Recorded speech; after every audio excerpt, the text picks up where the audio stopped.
again.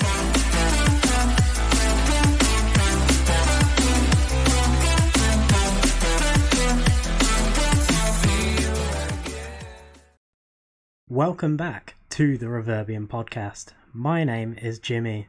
And I'm Shaun. And today we are talking about what, Shaun? We are going over our Premier League predictions from the start of the season, we're now roughly in the halfway point of the season. So we're going to be looking at how well, or in probably a lot of our cases, how badly we put our predictions at the start of the season, and then probably just talking in general about how the season's gone so far and how we expect it to finish. Due to technical issues, we've already done part of this, but we just decided to restart it. What can you do?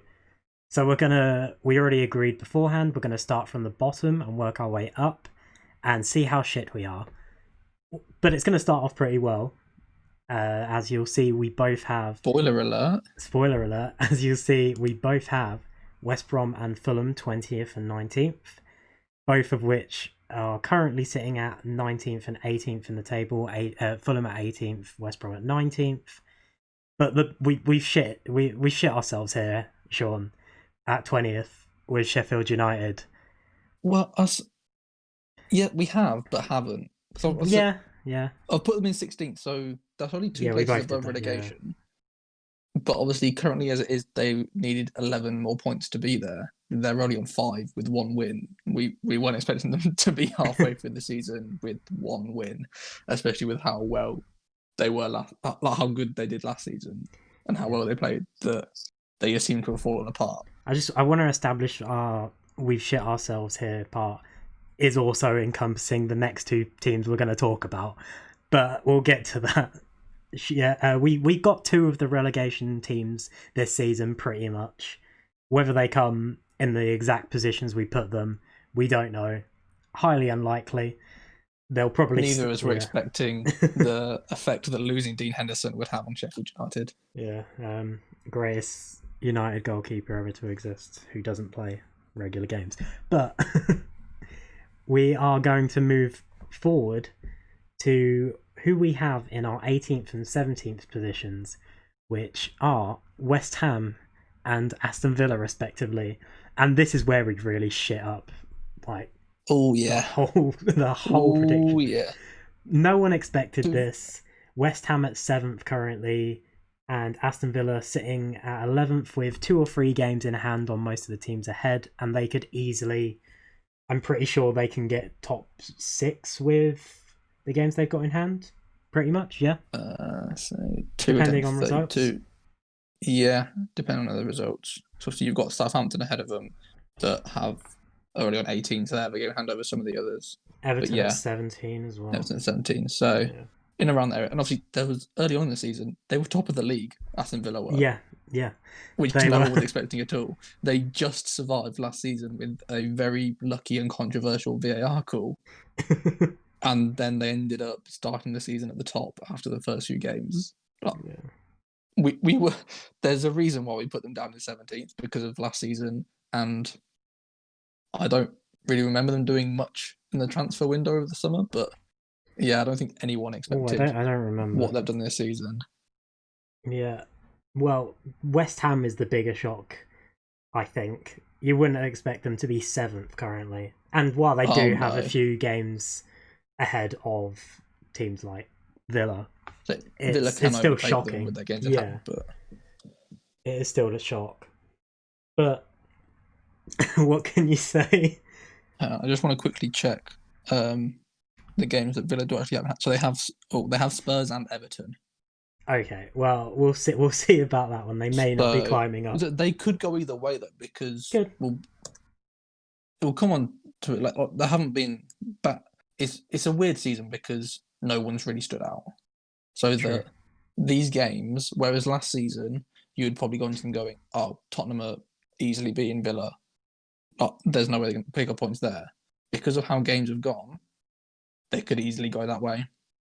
Yeah, agreed. We will move on to, I guess, our mid-table, which, by the looks of it, we're not that far off. Honestly. Yeah, it's not too bad. Like like Newcastle, Burnley, Brighton, Palace. I've got all around Newcastle that dead area. on currently. They're 15th. I've got them dead on. So I had Brighton one place off. I had them 15th. They're 16th. Brighton's the one I massively fucked up because I put them 12th. It could change, but I think Brighton are the team. Brighton and Burnley are the two teams. Burnley have games in hand. Wow, I just saw that. Well, obviously, one of them's tonight against Liverpool as we're recording this. So okay, we are recording on maybe, Thursday. maybe not. Maybe not. But so we'll come on to that. But Liverpool haven't had a great season. Yeah, not compared to last season anyway. Yeah. So game kicks off in 10 minutes, so you may get live updates as we move on. Depending on how much we do. If anything happens, but I feel like mid-table is really hard to talk about because it's so close. Well, the whole top half is so close as well, but mid-table is like, I don't know, 5 points between everyone, and it could go any way. It might shuffle around tonight in like in a couple hours time. But if Burnley all win, pretty close. They can go up to 15th. So yeah, I'd like to pick out Leeds, who are Sky Sports and BT and everyone's favourite child apparently, because they play such entertaining football but get smashed 6-0 constantly. but they're not doing bad for themselves. I put them at 10th and you put them at 8th. Yeah. And they're currently sitting at 12th.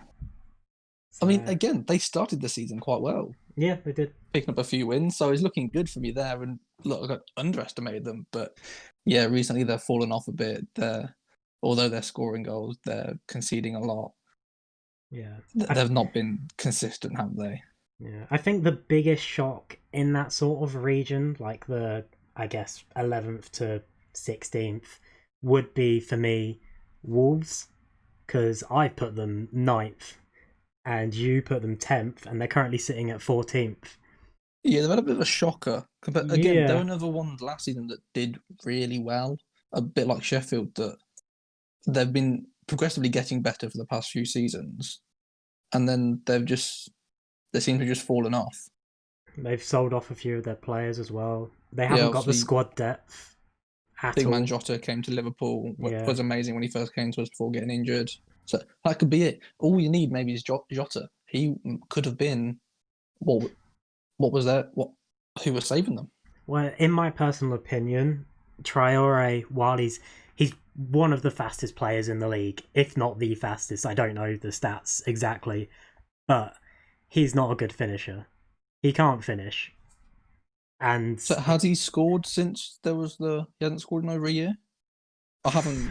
I haven't been on it to check. Yeah, I haven't been on it, but he's always been that sort of player where he can outpace you and run down. But when he's in front of the goalkeeper, it's more than likely that he's not going to score. And they rely too much on players like Ruben Neves, just someone to bang in a wonder goal to win in the game, and it doesn't happen. The Wolves are a very counter-attacking style of football team. I'm pretty sure they still play that style, and it doesn't work for them a lot because a lot of the teams now are used to them in the league, and they've adapted to them. Like, we struggled with them the first season they came up. Pretty sure they beat us twice, maybe. But since then, I don't think they've beaten us, or they haven't. No, I don't think they have beaten us. You struggled against them. Not necessarily in the league, but I think you lost in the FA Cup to them. Like last season? Last year. Yeah. Around this time last year. Yeah. So, but they have lost forwards though. That is an issue for them. So they sold Jota. Cutrone they sent out on loan. Yeah. And his name's gone from me at the moment. Who's currently injured because he cracked his skull. Oh. His name's gone for me as well. Regardless, they've lost players. And they're currently sitting at 14th, and we're both dreadfully wrong on that. I think it's time. Raul Jimenez. Who obviously was scoring a lot of goals for them. Between Jimenez is a very good player. Last season. Jimenez is the player they are missing the most, I think, right now. But yeah, we will move on to the top half of the table now, I think. So 10. It's like. Go. Yeah, that bottom of the top half. Yes, we'll do 10th to 7th for now. There is one team that are lucky to be in the top 10. It did look like they're going to be for a start. Yeah. Which is number 10th Arsenal. Because they had a shocker to the start of the season. Oh, boys. What was going on there? Am I so happy in the prediction video when I got shit on for putting Arsenal at 8th? And they're sitting pretty... They're even worse than that. I am so glad this happened. I'm so happy. They start... The first half of 2020, like before... obviously, football got cancelled. They were looking really good. They played really well in that Community Shield game. Community Shield game. And then they start the season and there's just nothing there. I was just trying to start a bit of controversy by putting them 8th, to be honest.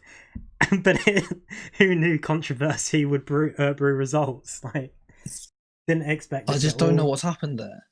I really don't know what it is. That's the thing, because they're... Let's think. Lacazette's lost his talent, apparently. All the stuff going on with Ozil, who's now fucked off to... Oh, where was it? Was it Fenerbahce? Yeah. It hasn't been officially confirmed yet, but he has flown out there. Yeah. He's obviously like holding scarves and wearing t-shirts of Fenerbahce. He's going. So he's basically going there. It's just they're crossing the T's, dotting the R's on the contract. Yeah. Well, I don't get it. There's something going on in that club that... And Arteta's not a great manager. But you can say that about a lot of the current managers. Lampard with Chelsea, who had a promising transfer window at the start of the season, bringing in some big players. But where are they? Where's Timo Werner? I think you'll find, though, although I put them third. Yes. Okay. I put them third. If I remember correctly, I did say in our original when we did these that I'm putting them third, but there is a risk that they sign too many players and the team won't gel, which I think is what's happened. Yeah, and that some of the players, so like Werner and Havertz from the German league, maybe haven't adapted to English football that well yet. Yeah. Also, doesn't help that they've got an inexperienced manager who, I'm not saying he's bad, but compare him to some of the managers in the league currently, like Klopp. You're not going to think Guardiola. You're not going to think he's going to do better than either of them, and he's proven everyone right if you're thinking that way. But Chelsea, I think, are the team. Get there. Yeah, but especially with a team like Chelsea's, that as an inexperienced manager, you're coming into a team with like big stars as well, and it's not only when you're managing a team like Chelsea or Liverpool, United, City, you have to be able to manage the big names as well as just use your football tactics, which, as we all know from his playing days, he knows the game, so that will translate into his coaching. But maybe it's just he hasn't got that man management of getting the players to gel and to work together with the new ones, and with them being such big names that could be where he's struggling a bit. Yeah, I don't think we said, but Chelsea are currently sitting at 8th in the table, and they've played all of their games. They played 19 games so far, so they haven't got any games in hand over anyone. So they could jump up depending on results, but they could drop down because of Southampton and Villa having games in hand. Yeah, and this is the one I wanted to get to. Southampton. Before we move on from Chelsea, okay. I do just want to say that I do occasionally see these things about, after this game, are they going to announce they've sacked Lampard? Should Lampard be sacked? They shouldn't. I hate this mentality of people now in football where they're so quick to try and sack managers. Yeah. It's like, as we said before, he is more inexperienced because he's only had that short time at Derby. But if you give him time and time with the players, it will work. I agree. There's so much now, and I'm really admiring Sheffield for doing this right now. Is they could have easily got rid of Chris Wilder, but they haven't. Yeah. They're sticking with him because they know he can do a good job, and he has done previously. And they know he can get him back in the Premier League if they keep him on as well, because they know they're set on going down, but they want their manager to stay with them to get them back up. So, and you end just if you go through the cycle of just constantly getting new managers, you end up in a downward spiral. You you get saved for a little bit when the new manager comes in because players might have this little bit new lease of life, or something different, but it doesn't last very long because you're constantly changing. It's something new. They're having to adapt. It doesn't work. Chelsea need to stick with Lampard, I think. Yeah, I agree. I agree. Like you saw it with Liverpool, is that we got rid of Rodgers, we brought in Klopp. He wasn't winning trophies immediately. Like, yes, you could see there's a difference, but it still took time to build that. And I think that's what Chelsea need to do. They've got the players. They signed the players. Give Lampard time with those players. Let him at least see this season out and the start of next season. And if it's still going worse on a downward spiral, then maybe look at that. But I don't think there should be any talk about getting rid of him at the moment. It's like, I wouldn't say this season because we'll get to that, but maybe earlier in the season and last season, people calling for Solskjaer's head at United. United have been through three managers other than Solskjaer since Fergie left. So we've had Mourinho, we've had Van Gaal, we've had Moyes. Should we have gotten rid of some of those managers? Mourinho, maybe, because he wasn't playing the type of football people wanted to see at United. He's very defensive-minded football manager. But and I think if there we was kept more him to on, it. yeah, it wasn't just like he's a good manager. There's no doubt in that because of the record of the trophies he's won. That was more a personal thing, I think. Yeah. United, that the players weren't playing for him. In that case, you have to get rid of the manager because it's never going to work. Yeah. You either got to sack your entire team and sell them all and get new players in, or you've got to get rid of the manager, and it's easier to get rid of the manager. Yeah, personally for me as well, Moyes never really got a chance. I would have liked to have seen him play for a bit, manage for a bit longer. And Van Gaal, we should have never gotten rid of. I don't really understand that one. We were a side that was still building.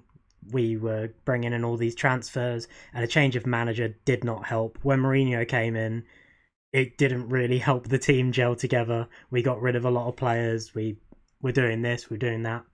And people seem to forget that. I'm keeping this a lot on Manchester United, but it's the thing I know the most.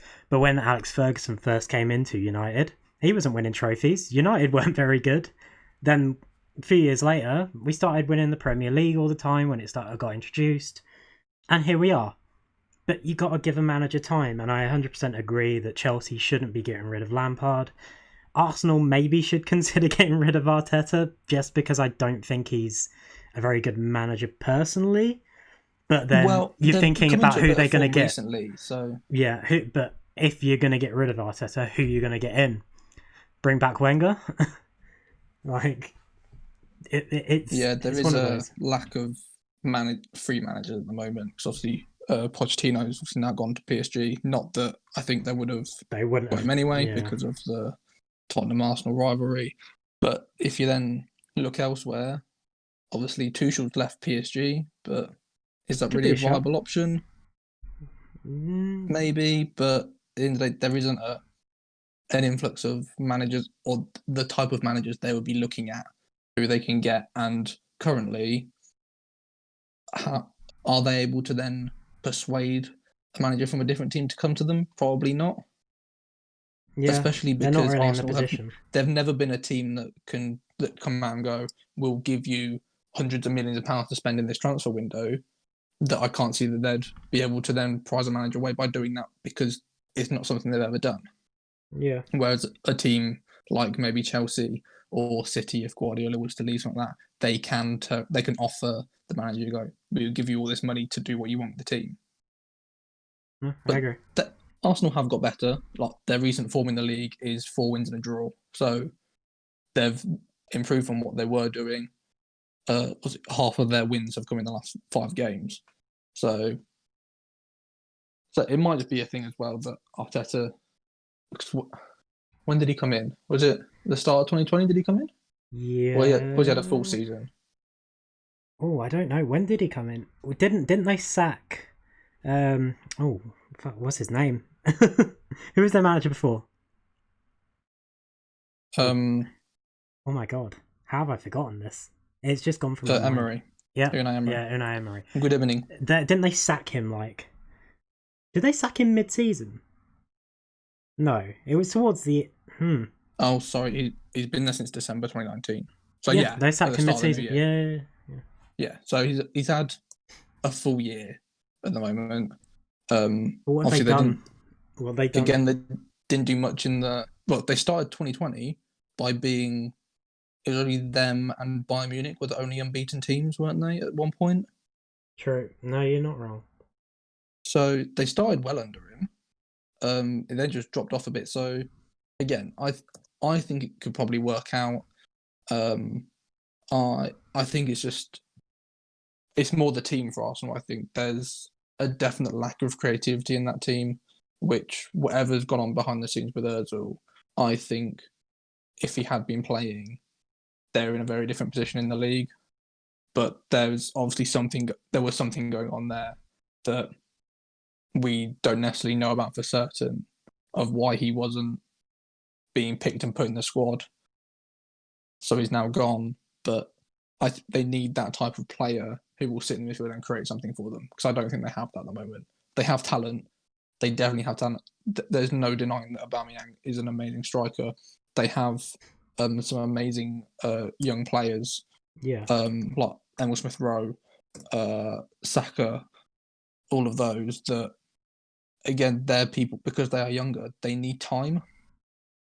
And I think that's what I think as Arsenal fans, they probably need to remember at the moment is that the players, some of the players they are playing are still young and need that time to develop.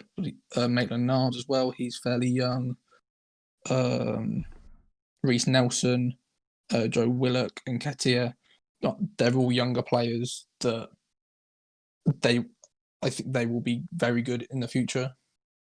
But it's just giving them that experience. Yeah.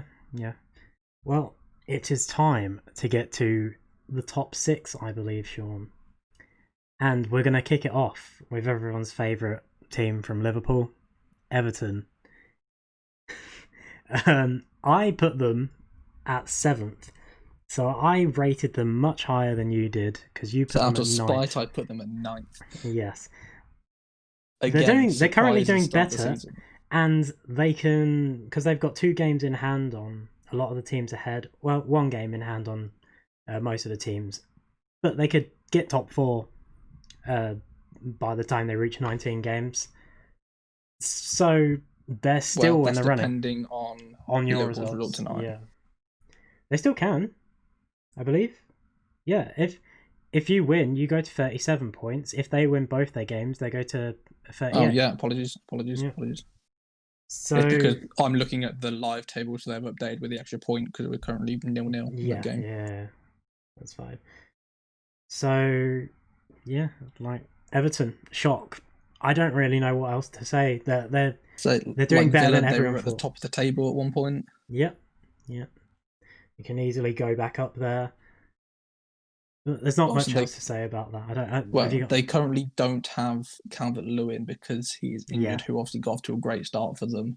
And also, his name's gone from me, midfielder, who they signed. Rodriguez, he obviously started off very well and kind of dipped off a bit now. But he also got injured not long into the season after that good spell. He hasn't been good since then, no. But again, their recent form's been good. 4 wins and a loss in their recent 5.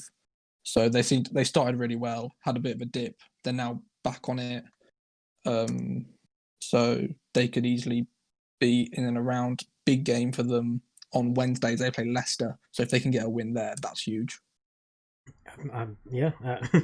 That will be huge. It change the shape of the table altogether. But Newcastle following that, which they should win, so they should pick up some points. So they're going to be in and around a European spot. Oh, that definitely. I think they might just pip Tottenham to 5th and get Europa League, or maybe even Leicester will drop down. But Leicester on very good form. So who knows? Oh, I just thought we actually skipped over Southampton because I interrupted you about Chelsea. Oh, did we? Oh shit. Oh no! So we were going to talk about it, and we didn't. So we have to quickly go back to that because. All right, we're going to rewind.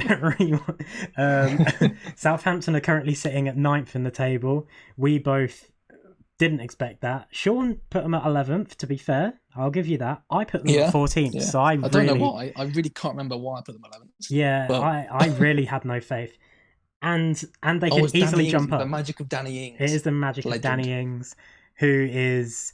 Oh, there was something in the news about Danny. Did he say he was going to leave? Yes, he's looking to leave. Yeah. Well, he's currently refusing to sign a new contract because he would like to go back to Champions League football. Where he would go for Champions League football, I'm not quite sure, but...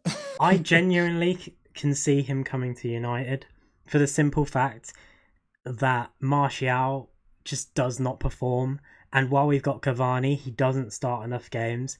So I think United will be looking for a player. He's not going to be around for long. Yeah, Cavani is on the older scale of players. So, or Leicester, if they get Champions League, because they're looking at a future without Jamie Vardy very soon, because I think he's starting to pick up a few injuries or something.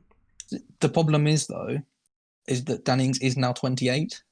Yeah, but he's still in a... Like, he'll give them those few extra years. I don't think Vardy's got many... He's a great player, Vardy, but I don't think he's got many seasons left in him physically. I think if he played at the level he's at now, yes, but I think his health's just going to get worse and worse physically, to the point where Leicester are going to have to look at backup. Because who have they got as a backup? Nacho? Yes. I can't think of anyone else. I'm sure. Well, they have Harvey Barnes as a striker, but he normally plays he's more on the wing, isn't he? Because of Vardy being striker. I'm sure there's someone else who I'm quickly going to look up. We interrupt this enthralling podcast to bring you a message from our sponsors, the Reverbium Twitter account. Our Twitter account is kindly doing a completely free giveaway for our wonderful listeners. For your chance to win a Premier League shirt of your choice, head over to our Twitter account at Reverbium for details on how to enter.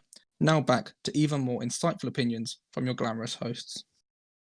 While you do that, Southampton, shocking. They're currently played 18 games, are on 29 points. They're joint on points with Chelsea, but Chelsea have an extra... Chelsea have played 19 games. So if Southampton win their next game, they will go above Chelsea and will be level on points with West Ham. Actually, they'll overtake West Ham because they have... If they win, they'll obviously have a better goal difference than them. So, yeah, they could jump up to 7th in a game, which is a shock. Yeah. I'll let you go. I take it back. There is nobody else at Leicester as a forward. So yeah. So that could be a destination. But that's what I'm thinking. Like, unless he goes to another country, there's not much else in England to give him those Champions League. That he's not going to go to Liverpool. You have too many forwards as it is. He's not going to go City. Why is City going to want him? I only see United, Leicester, Aguero Tottenham is getting to the end of his contract, isn't he? But again, do you not think he'll resign? Or will he retire? What do you think? Well, he's 32, so he still has a few years left in him. He's been injured for most of this season. He's now tested positive for coronavirus, so that's put him out even longer. Obviously, they have Jesus. Big speculation, though. If Messi does go to City, he would only really go if Aguero was still there. So you think City would try and keep Aguero as much as they'd throw all the money at him? Like, I know it's just a rumour, but it's if Messi is looking likely to leave, there are two teams he'd go to, in my opinion: PSG or Manchester City. I don't see anywhere else. And I think back if City to Argentina. Were going to game, it would have needed to have been in the summer, because I think now it'll probably sway more to PSG. Yeah, maybe. I don't know why, but just in my mind, I'm just going, at this point, I think it's more likely he'll go to PSG than City at this point. That's yeah. Well, we talked about Southampton. We'll get back to the table. I think we did Everton. So we'll get to Tottenham, who are currently sitting 5th. And you put them at 5th. I put them at 6th. Anything can happen, to be honest. Those could easily change. Tottenham are one of the teams in the mix. They've played 18 games. So they The still have a weird thing game in is, though, hand. Go. if Tottenham were playing this season like they have the past few seasons, they'd be top or around top.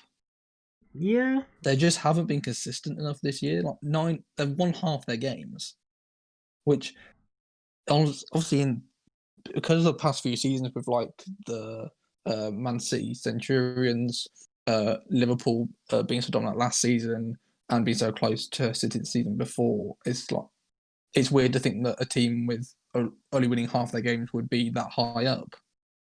But yeah, they've just been. I don't feel that they've quite been as good as they have been in recent seasons. And if they were, I think they should easily be first, second, or could be. Well, we had a conversation in our original predictions video where I also got destroyed for putting Leicester over Tottenham because I thought Leicester would have a great better season, or they just pipped them. Currently, Leicester are over them. Yeah. And Leicester are looking to be contenders to take the title once again, have their second Premier League win. Whether they will, it's up for debate. Can't see it happening. I personally are seeing one team that's on the rise currently in second place who look like they're going to be taking it. But we will see. We'll get to that anyway. I think we said... The thing is... Yeah, go on. This may be more to talk on later, but I just think with the season, how it's gone so far, I think City will probably come through and win it at this point because I think you need a team experience in a fight. Yeah. They're the ones who are going to win it, the ones who can take the pressure and come out on top in a fight. Because of how close everything is. They've done it back to back. You struggle. You are struggling with this second season syndrome, I guess. You're not doing badly. Well, it's not just second season syndrome. we don't have our best player for the rest of the season. Or arguably one of the best players for the rest of the season. I feel like you have a lot. We have no defenders. but your problem, I don't think, is your defense. You're not scoring enough goals. You went how many games without scoring a goal recently, and it's continued because you didn't score against United. Like, it's been a while. I think you're. I know you've got a makeshift defense, but they're not playing badly at all. Okay, so I agree with you that our problem is scoring goals. Yeah. But I think the injuries of Van Dijk and Gomez is one of the reasons why we are struggling. Because they are good ball players. They distribute out well from the back. That's what I was going to say. Van Dijk he gets a lot of your attacking positions. Like he will distribute the ball out. He'll get it going. He gets the movement going. That's what I'm going for. So although I feel like although it's been defenders that we're having the issue with injuries, weirdly the defensive injuries have affected us more attackingly than defending. Because Fabinho is a great defender. He's a great defensive player and has done an amazing job at centre-back. Yeah. And Henderson, when he's filled in, he's done well. Matip, when he's not been injured, because he always is, obviously been playing well. We've just, lacked that, I'd say creativity from the back, but that sort of those balls and the start of that play that maybe we would have had before. Yeah, it might just be an opinion I share as well, but your fullbacks are wingers. They're not very good defensively. You're also like Trent, awesome going forward. He'll play the ball perfectly. He's got a brilliant cross on him. Defensively, that's just what I feel. But I think they need both. Also, Robertson and Alexander-Arnold need two solid centre backs. Yes. To be able to cover them defensively. If they don't have that, because Gomez and Van Dijk are quite quick as well, that helps because they can easily come back and cover. Whereas Henderson, I don't think, is as much. So that leaves you a bit more exposed. So if Alexander-Arnold does go forward, there's then less to cover. And also, when we have our two centre-backs, you still have Fabinho in that centre defensive able to cover as well. But because he's now in as centre-back, we then don't have that having in centre defensive mid to then help out covering. Yeah. Because if you look at our midfield, in the last few games. Obviously, it's been Wijnaldum, Shaqiri was in there for the United game. Thiago's come back, who none of them are like primarily defensive as much as Fabinho. And obviously, because we can't have Henderson in there, he's now in centre back, so he doesn't fit in that role. That we don't have that, so I think that's also been the problem. Is that probably our wing backs that score them maybe can't attack as much as they would because they need that central anchor at the back, maybe. Yeah, you do need Van Dijk back. We should also establish that Liverpool are currently 4th in the table. They were first, but they've dropped down to both Leicester and Manchester United have a game ahead of them, but it won't matter. Even with if Liverpool win the game tonight, they will be on less points than both sides currently. So it remains to be seen what will happen. I don't think you'll drop off that much, but you're out of your last 5 games, you've drawn 3, won 1, and lost 1. So it's not looking good in terms of form at the moment. You have the same amount of wins as Tottenham, but those 7 draws have really set you back. And I feel like because you're struggling to score as well, while you've got a makeshift shift defense, your midfield's trying to. I don't know. I feel like you're not pushing as much as you would have if you had that reliable defense in Van Dijk. But yeah, anything else? I think we'll stick around the top 4. Yeah, but we've already really said Leicester. But to see from predictions at the start that I had them to win. Yeah, we both had Liverpool to win. I don't think we'll win the league now. No, we should have put City first. We both changed it. Yeah. So that's where I'm now swinging. That I think City will win the league this year. Yeah. So they had a poor start, to be fair to them. We might as well talk about City as well while we're here. They've been, I feel like, hit by a big injury, COVID, everything, which is their own. The COVID is their own fault. But they've had a resurgence up the league. Currently sitting second. They can go first because they've got 1 game in hand over the top team, the best team in the league currently. So yeah, there's City are just good, aren't they? What can you give me something to say about City here, Sean? Well, I'm still confused why they don't play Phil Foden more.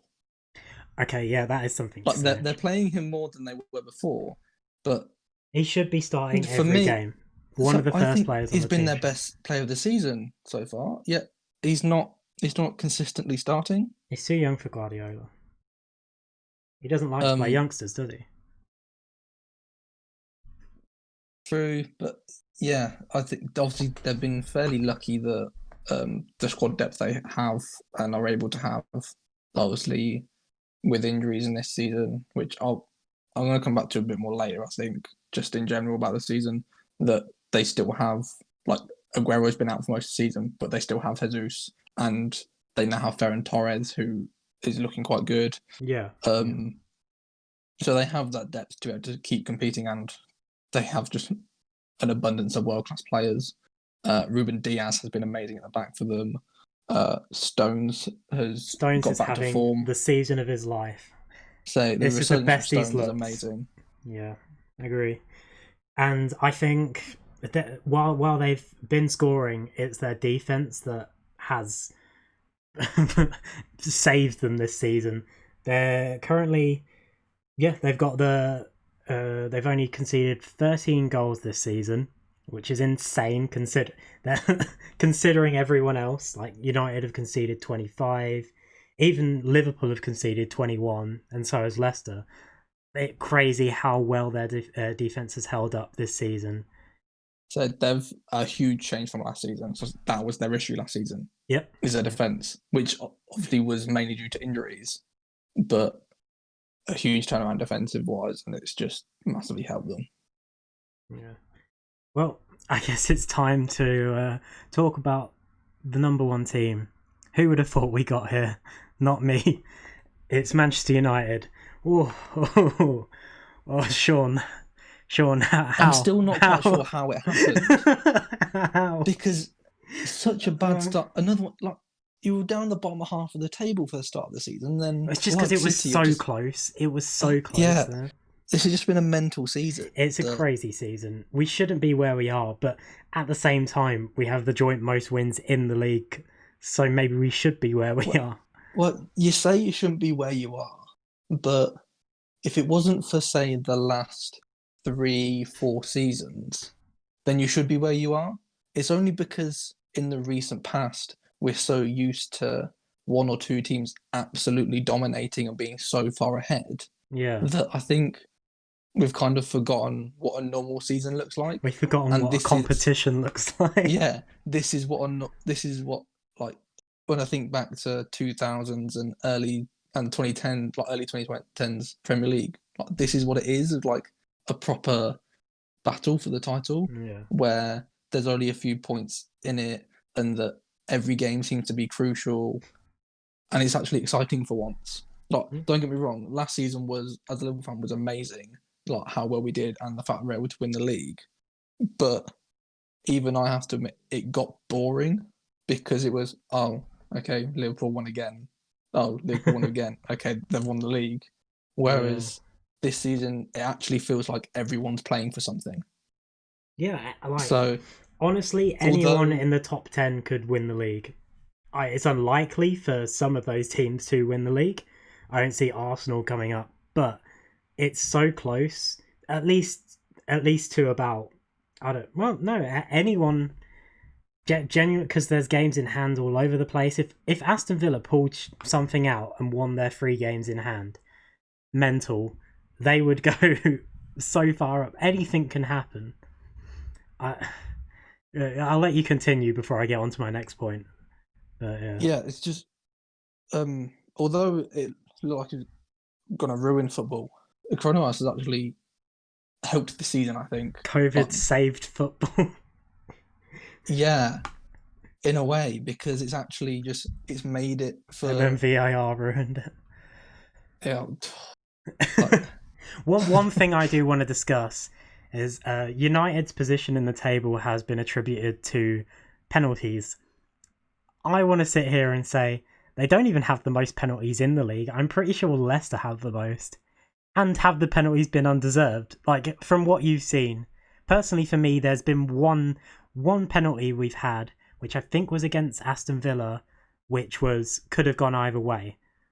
But VAR was there to say if there wasn't a clear and obvious thing, then they stick with the referee's decision, which is why it was given.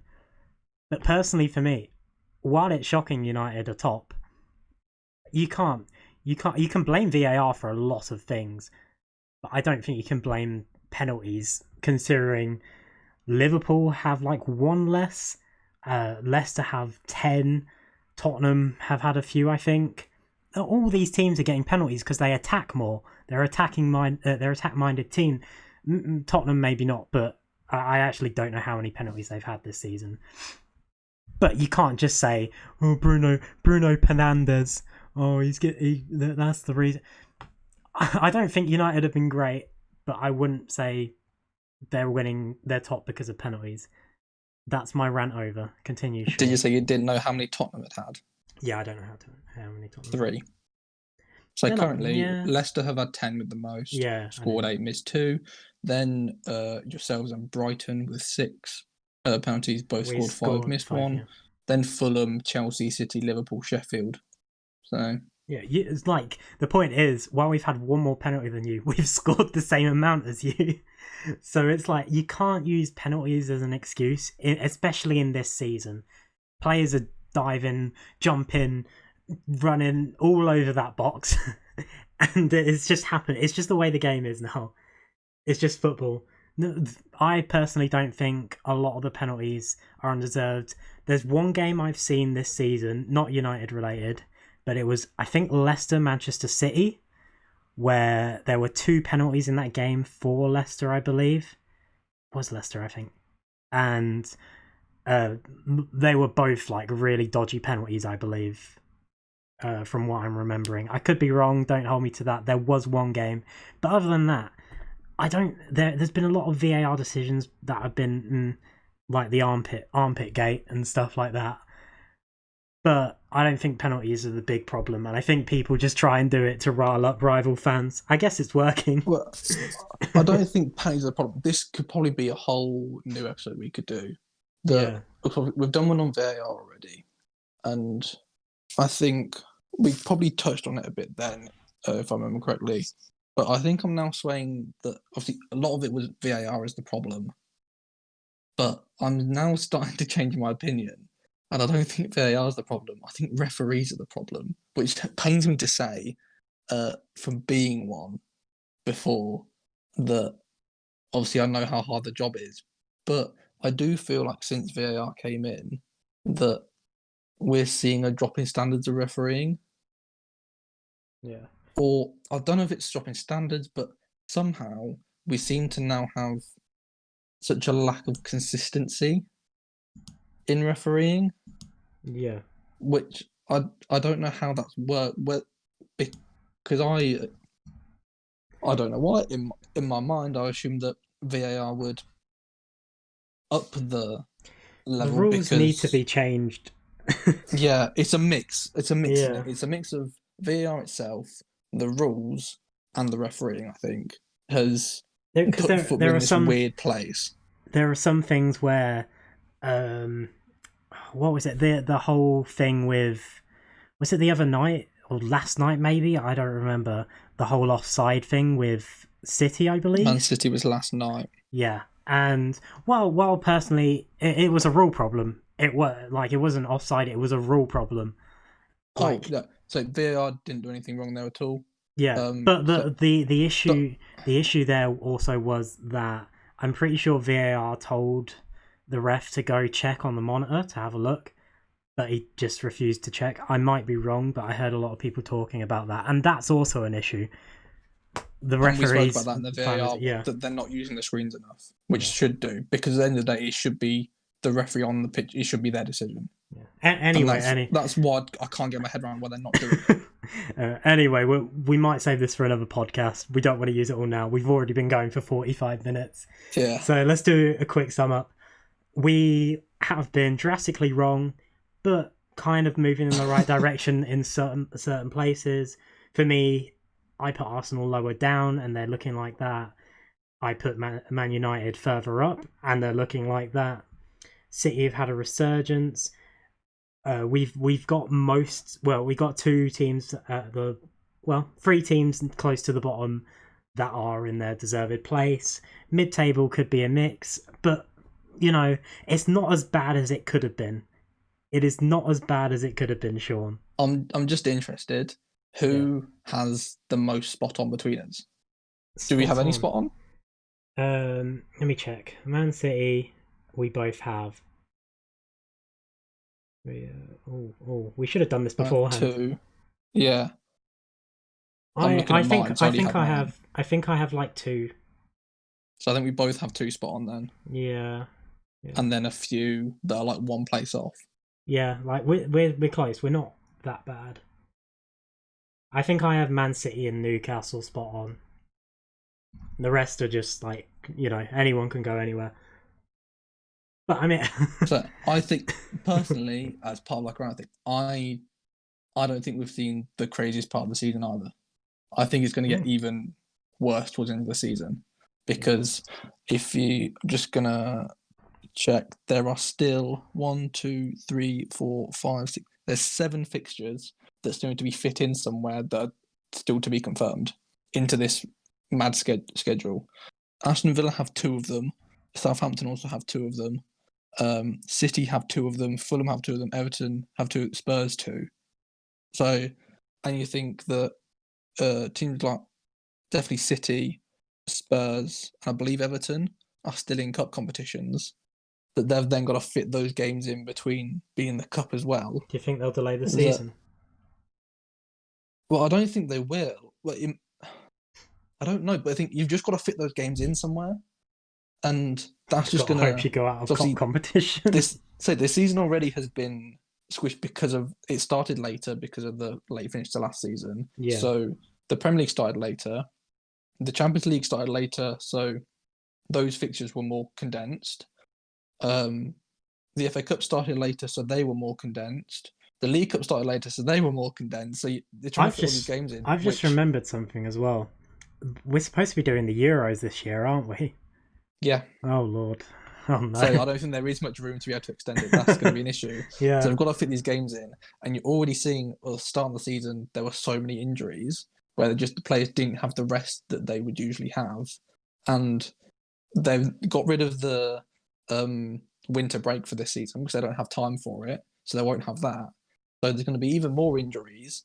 Players just are going to lose fitness. They're going to experience fatigue more than they usually would. So I think you're going to end up seeing even more weird results and a much closer season because teams just aren't going to be able to go for the end of the season. Something's got to give somewhere in the teams that are still in cup competitions, so they're constantly playing weekend, midweek, weekend, midweek. That something's going to give. Either they're going to run out of players because they're going to get injured, or they're physically not getting the rest that they need, so they're going to start dropping points. So I think this, even though we've had this crazy start to the season, I think the second half, this is my bold prediction, for which may, when we come to the end of the season, may have gone completely wrong. But I think the second half of the season is going to be even more mental. And if you're a more like not swaying toward the team, like impartial, then you're probably going to have a great time. I think watching these games and watching how the season folds out. Yeah, no, I agree. Well, I think we've done what we can. We've been going for nearly an hour. We're going to plug something in here, which will be... There'll be like a little cut in the middle of the video, but we'll talk about it here now. There will be a giveaway that we will be doing. So just a reminder, we'll plug it in. Yeah, you would have heard it by now. Reminder, head to our Twitter for more details. It will be on there. Completely free. It will be completely free, yeah. Win yourself a Premier League top. Yep, win yourself a Premier League top. Completely free to enter. Just follow the instructions on the tweet, which we will be releasing soon after this video goes out. And yeah, we'll see you soon, I guess. Goodbye, everybody.